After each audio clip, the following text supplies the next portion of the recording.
Hannah had laid in bed all night. The sounds from the other women disturbed her and she didn't want to be caught out. She had convinced Alistair to wait a few days before offering to buy her out of her debt, as it might appear that she had talked him into it and told him more than she should have done. Perhaps he would come and save her and she could finally stop this hideous job.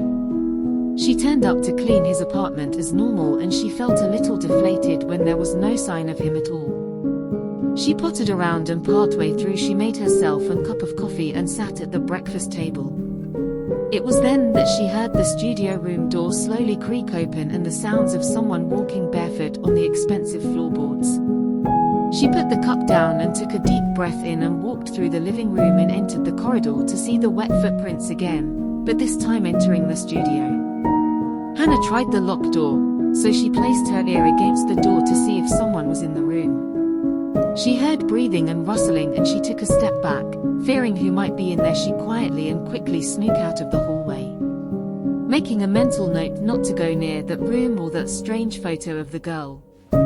That night came and she found herself on the street corner again. Alistair had said he would pay off her debt, but she had doubts about him. She barely knew him or anything about him, only that he had money and his family came over for poker night every now and then.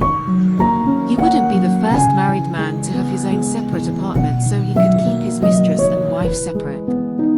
Hannah was left dealing with the usual clients until Alistair eventually turned up, just as Hannah was getting out of the car of another client. Hannah felt herself squirm inside. She hadn't wanted him to see her with any of the men that frequently hired her for company. Alistair didn't seem to pay any attention to it and paid her minder for the night as he had done before. Alistair, however, was handed a brown envelope containing something along with Hannah being pointed at and told her to get into his car. She did, and she was told and was surprised the passenger seat was already heated and cozy. She didn't say anything as Alistair got into the car. His face had gone stern and distant as he fastened his seatbelt and drove away with Hannah beside him. Get a shower and get changed. There are some clothes packed in a bag. Use those and throw the ones you are wearing out, he told her. Are we going somewhere? She asked. Alistair smiled, and it was the first time that Hannah had noticed how cold his smile was, almost as if it was for show rather than any real meaning behind it. We are going to my family's country mansion, where you have to remain low for a bit.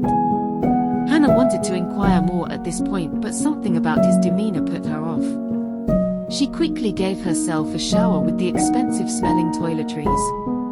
She dried herself off and then looked at herself in the mirror, and the letters W-H-Y were slowly drawn into the steam on the glass mirror, and a dark silhouette appeared behind Hannah as what felt like a hand took hold of her shoulder, shaking where she stood, as she felt a cold breeze against her neck as she heard the entity whisper run into her ear.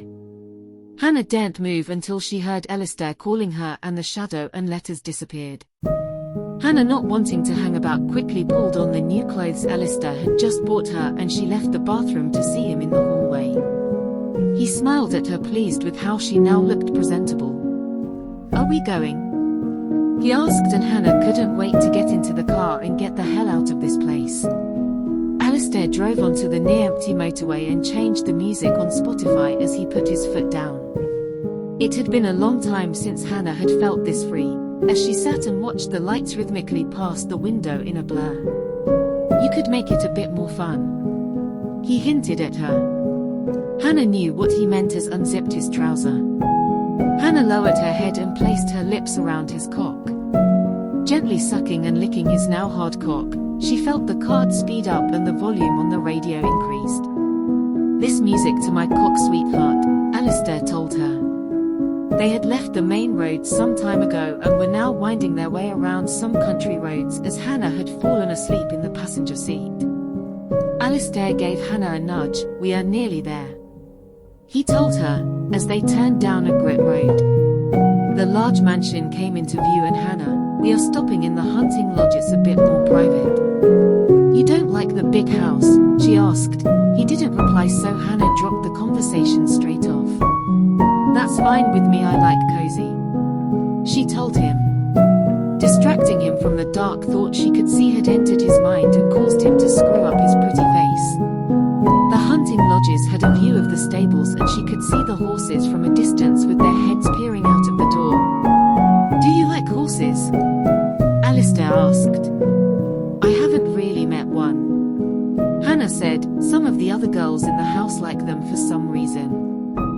shall meet one after a shower and some proper sleep." He showed her into the lodge, which was a nice cozy 2-story house and a lot bigger and older than Hannah had pictured. You could see the other house in the distance, but Alistair seemed to be eager to just get himself into the hunting lodge. "The room at the top of the stairs has an in-suite and you can have that one," Alistair told her. Hannah did as she was told. His mood seemed to have changed since arriving back at his family home, and she didn't want to upset him. Hannah quickly began to put all her things in the drawers and wardrobe when she came across a coat.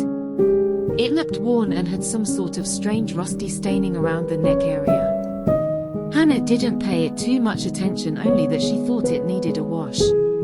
She put her clothes on the hanger, leaving the coat as far from her new clothes as possible. She didn't want to get them dirty, and they looked so pretty. She grabbed a shower in the in-suit and was too tired to put much thought into the lights flickering, other than it was an old house. She stepped out, dried herself, and put on one of the slick night dresses that Alistair had bought her. She half expected him to have turned into bed himself, but she found him gone. Hannah now snuggled in between the cozy warm blankets and slept.